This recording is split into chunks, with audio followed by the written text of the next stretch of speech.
बच्चों, एक बार फिर से आपका स्वागत है मेरी क्लास में।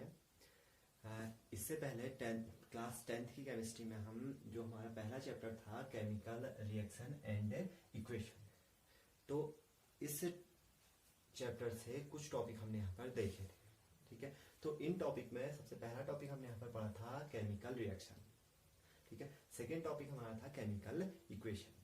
ठीक है, थर्ड टॉपिक में हमने पढ़ा था कि जो केमिकल इक्वेशन या जब रासायनिक समीकरण होते हैं तो रासायनिक समीकरण होते समय कौन कौन से परिवर्तन देखने को मिलते हैं।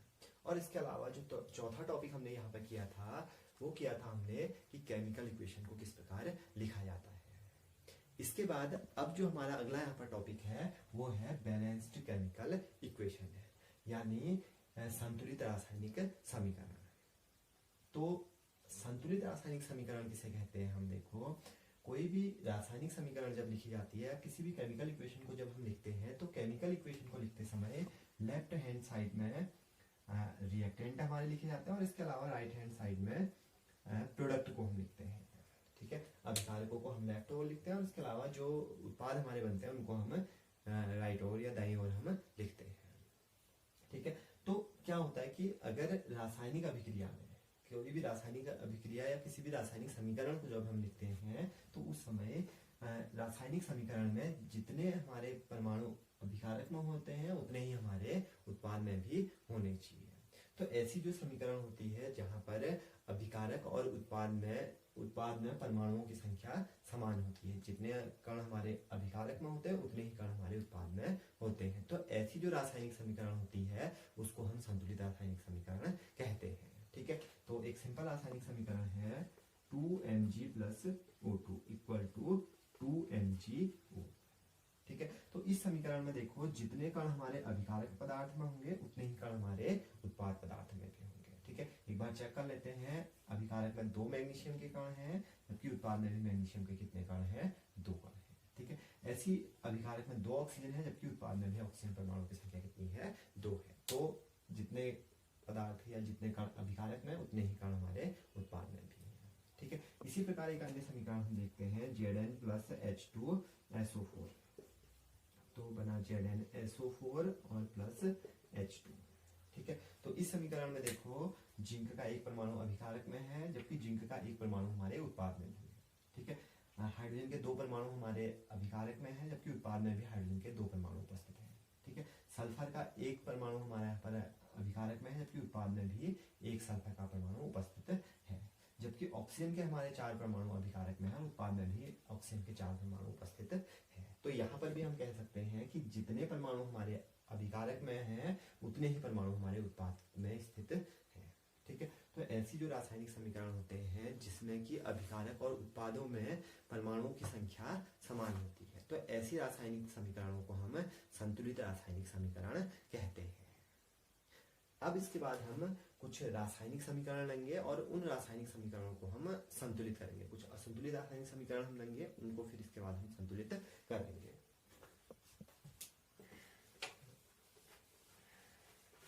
ठीक है, तो सबसे पहले जो रासायनिक समीकरण है वो है H2 plus Cl2 equal to HCl। ठीक है, तो अब इस समीकरण को सबसे पहले हम देखते हैं कि क्या ये समीकरण संतुलित है। तो जब भी हम रासायनिक समीकरण को संतुलित करते हैं तो संतुलित करते समय सबसे पहले हम जो हमारी समीकरण होगी उस समीकरण में उपस्थित सबसे पहले परमाणु को हम देखेंगे कि कौन सा पहला परमाणु अभिकारक में है और उत्पाद में फिर उसको संतुलित करने का प्रयास करेंगे। उसके बाद हम अगले परमाणु की ओर जाएंगे और उसे संतुलित करेंगे। तो यहाँ पर अगर हम देखें इस समीकरण में अभिकारक में हमारे 2 हाइड्रोजन हैं, जबकि उत्पाद में अगर हम हाइड्रोजन की संख्या देखें तो केवल हमारा 1 हाइड्रोजन यहाँ पर उपस्थित है। तो हम कह सकते हैं कि ये समीकरण संतुलित नहीं है। ठीक है, तो अब इसको हमने संतुलित करना है। तो संतुलित करते समय यहाँ पर अभी हम केवल शॉर्ट मेथड देखेंगे, लॉन्ग मेथड द्वारा हम फिर बाद में कभी अन्य वीडियो में उसको संतुलित करना सीखेंगे। ठीक है, तो अभी हम केवल शॉर्ट मेथड द्वारा यहाँ पर समीकरणों को संतुलित करेंगे। ठीक है, तो यहाँ पर देखो हाइड्रोजन की संख्या 2 है, जबकि उत्पाद में हाइड्रोजन की संख्या कितनी है? केवल 1 है। तो हमने क्या करना है, केवल यहाँ पर इधर की ओर हमने 2 से इंटू कर देना है। 2 से इंटू हम इसे करेंगे तो हमारी समीकरण हम देखते हैं, जब 2 से इंटू करते हैं तो ये समीकरण को ये मिलती है 2HCl। तो देखो जब हमने 2 से इधर की ओर इंटू किया तो हाइड्रोजन की संख्या क्या हो चुकी है? दोनों ओर समान हो चुकी है। हाइड्रोजन की संख्या हमने देखी। अब दूसरा हम देखते हैं क्लोरीन की संख्या। ठीक है, अभिकारक में क्लोरीन की संख्या 2 है, जबकि जो उत्पाद हमारे बन है तो वहां पर भी क्लोरीन परमाणु की संख्या कितनी है, 2 है। ठीक है, तो अब हमारे यहाँ पर जितने कण हमारे अभिकारक में है उतने ही कण हमारे उत्पाद में भी उपस्थित है।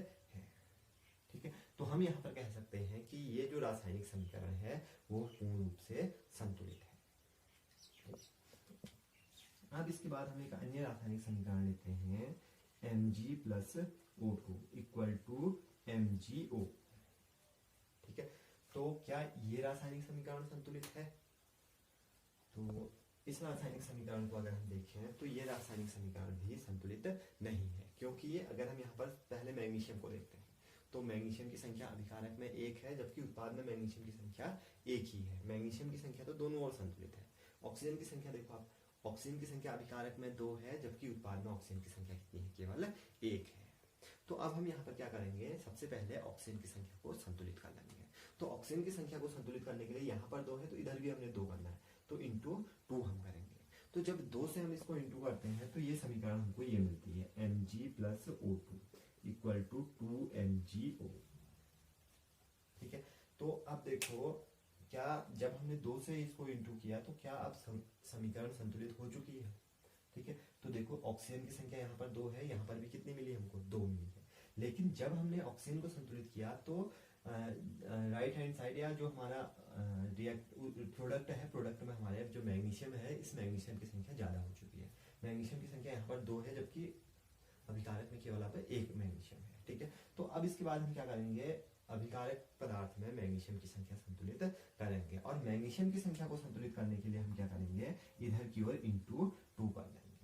अब जब हम यहाँ पर मैग्नीशियम में 2 से गुणा करेंगे तो उस समय क्या हो जाएगा, मैग्नीशियम की संख्या यहाँ पर कितनी आएगी, 2 हो जाएगी। तो जब हमने मैग्नीशियम की संख्या यहाँ पर 2 की तो इसके बाद देखो कि क्या समीकरण अब संतुलित है। तो जब हम देखते हैं यहाँ पे तो समीकरण यहाँ पर पूर्ण रूप से संतुलित है, क्योंकि जितने परमाणु यहाँ पर मैग्नीशियम के अभिकारक में हैं उतने ही परमाणु मैग्नीशियम के उत्पाद में भी हैं। जितने परमाणु ऑक्सीजन के अभिकारक में हैं उतने ही परमाणु ऑक्सीजन के उत्पाद में भी है। तो ये रासायनिक समीकरण हमारी संतुलित है। तो अगली समीकरण है हमारी Na plus H2 equal to NaOH plus H2।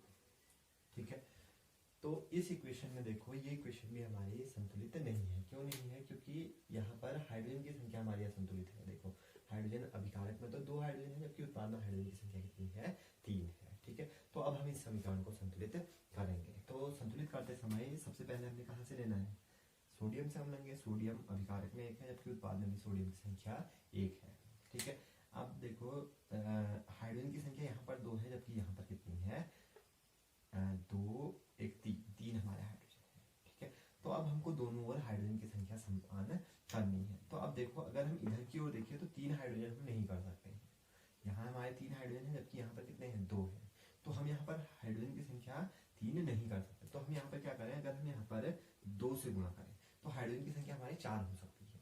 ठीक है, तो जब 2 से इंटू हम इधर की ओर करेंगे तो हाइड्रोजन की संख्या यहाँ पर कितनी हो जाएगी, 4 हो जाएगी। तो यहाँ पर हम 2 लिख लेते हैं। ठीक है, तो अब देखो यहाँ पर हाइड्रोजन की संख्या 4 है, जबकि यहाँ पर हाइड्रोजन की संख्या अभी भी कितनी है, 3 है। ठीक है, तो क्या अब हम इधर की ओर हाइड्रोजन की संख्या 4 कर सकते हैं, कर सकते हैं। 4 कैसे कर सकते हैं, अगर हम इधर की ओर 2 से इंटू कर लें। यहाँ पर तो हमारे 2 है, 1 यहाँ पर है, लेकिन अगर हम यहाँ पर NaOH में 2 से इंटू कर ले तो हाइड्रोजन की संख्या यहाँ पर 2 हो जाएगी और 2 यहाँ पर है, 4 हो जाएगी। यानी कि हाइड्रोजन की संख्या संतुलित हो जाएगी। ठीक है, तो 2 से हम इसको इंटू कर लेंगे तो नई समीकरण हमको मिलेगी Na plus 2H2O equal to 2NaOH plus H2। ठीक है, तो अब इस समीकरण में देखो जो हाइड्रोजन की संख्या यहाँ पर 4 है, यहाँ पर भी हाइड्रोजन की संख्या कितनी है, 4 है। और लास्ट हमने देखना है ऑक्सीजन। ऑक्सीजन यहाँ पर 2 है, जबकि यहाँ पर भी ऑक्सीजन की संख्या 2 है। ठीक है, अब हमने एक चीज और नोट की होगी यहाँ पर कि जब हमने इधर की ओर हाइड्रोजन की संख्या संतुलित की तो सोडियम की संख्या यहाँ पर असंतुलित हो चुकी है। यहाँ पर कितने सोडियम आ चुके हैं, 2 आ चुके हैं, जबकि यहाँ की ओर सोडियम की संख्या कितनी है, केवल 1 है। ठीक है, तो क्या इधर की ओर हम 2 बना सकते हैं, इसको बना सकते हैं। कैसे बना सकते हैं, अगर हम इधर की ओर इंटू 2 कर लें तो सोडियम की संख्या यहाँ पर कितनी हो जाएगी, 2 हो जाएगी। तो अब हम कह सकते हैं कि जो ये समीकरण है, ये समीकरण हमारी पूर्ण रूप से संतुलित है। ठीक है, इसके बाद अगली जो हमारी समीकरण है वो है MnO4 plus HCl equal to MnCl2 plus H2O plus Cl2। ठीक है, तो इस इक्वेशन में अगर हम देखें ये भी हमारी असंतुलित है, क्योंकि यहाँ पर देखो क्लोरीन की संख्या असंतुलित हो रही है, ये हाइड्रोजन की संख्या भी यहाँ पर असंतुलित हमको मिल रही है। ठीक है, तो इस समीकरण को अब हमने संतुलित करना है। तो संतुलित करने के लिए सबसे पहले Mn देखो बराबर है। ठीक है, ऑक्सीजन देखो, अभिकारक में 4 ऑक्सीजन है जबकि उत्पाद में ऑक्सीजन की संख्या कितनी है, केवल 1 है। तो क्या इधर की ओर 4 बना सकते हैं? हम बना सकते हैं। कैसे? जब हम इंटू 4 इधर करते हैं तो 4 कर लो, 4 इंटू करेंगे तो ये आ जाएगा हमारा। ठीक है, तो हाइड्रोजन की संख्या, सॉरी ऑक्सीजन की संख्या यहाँ पर कितनी हो जाएगी? 4 हो जाएगी। ठीक है, अब इसके बाद देखो हाइड्रोजन की संख्या। हाइड्रोजन की संख्या यहाँ पर हमारी 1 है जबकि उत्पाद में हमारी कितनी है? 8 हमारे है। ठीक है, तो 8 हमारे उत्पाद में है जबकि अभिकारक में केवल 1 हाइड्रोजन है। ठीक है, तो क्या अभिकारक में भी हम 8 कर सकते हैं? इस संख्या को कर सकते हैं। कैसे कर सकते हैं? अगर हम इधर की ओर 8 से इंटू कर लें। ठीक है, तो जब हम 8 से इंटू करेंगे तो हाइड्रोजन की संख्या भी दोनों ओर क्या हो जाएगी? संतुलित हो जाएगी। 8 हाइड्रोजन हमारे अभिकारक में है, 8 हाइड्रोजन हमारे उत्पाद में उपस्थित है। ठीक है, तो यहाँ पर हम ऐसे गिनेंगे, 4H2O है तो 4 2 जा 8 हमारे यहाँ पर हाइड्रोजन है। ठीक है, अब इसके बाद देखो क्लोरीन को। क्लोरीन अभिकारक में क्लोरीन की संख्या कितनी है? 8 क्लोरीन है जबकि उत्पाद में क्लोरीन की संख्या 2 क्लोरीन ये है जबकि 2 क्लोरीन ये है, 4 हमारे क्लोरीन है। क्या हम इधर की ओर क्लोरीन की संख्या को 8 बना सकते हैं? बना सकते हैं। कैसे बना सकते हैं? अगर हम इधर की ओर इसमें 3 से इंटू कर लें, इधर इसमें नहीं करना है हमें, क्योंकि इधर अगर हम करेंगे तो यहाँ पर हमारी जो इक्वेशन होगी वो फिर से अनबैलेंस हो जाएगी, क्योंकि मैंगनीज की संख्या हमारी फिर यहाँ पर बैलेंस नहीं रहेगी। तो हम क्या करते हैं? इधर की ओर 3 से इंटू कर लेते हैं। ठीक है, तो अगर हम इसको 3 से इंटू कर लें तो कितना हो जाएगा? 3 2 जा 6 हो जाएगा, 6 और 2। ठीक है, तो 3 से इस क्लोरीन को इंटू कर लो और समीकरण को लिख लो। तो समीकरण क्या मिलेगी? MnO4 plus 8HCl equal to MnCl2 plus 4H2O plus 3Cl2। ठीक है, तो अब इस समीकरण को देखो, तो जब हम इस समीकरण को अब देखते हैं तो ये समीकरण हमारी पूर्ण रूप से संतुलित हो जाती है। ठीक है,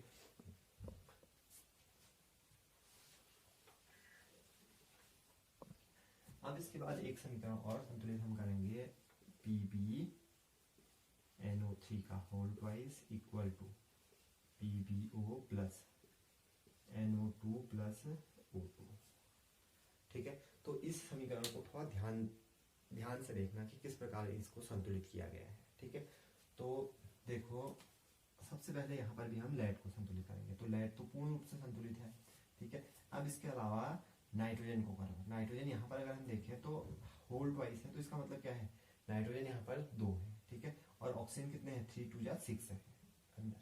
ठीक है, तो नाइट्रोजन की संख्या यहाँ पर 2 है जबकि यहाँ पर नाइट्रोजन की संख्या कितनी है? केवल 1 है। तो दोनों ओर नाइट्रोजन की संख्या को हम बराबर बना सकते हैं, बना सकते हैं। यहाँ पर 2 है, यहाँ पर 1 है, तो हम अगर इधर की ओर इंटू 2 कर लें तो नाइट्रोजन की संख्या यहाँ पर कितनी हो जाएगी?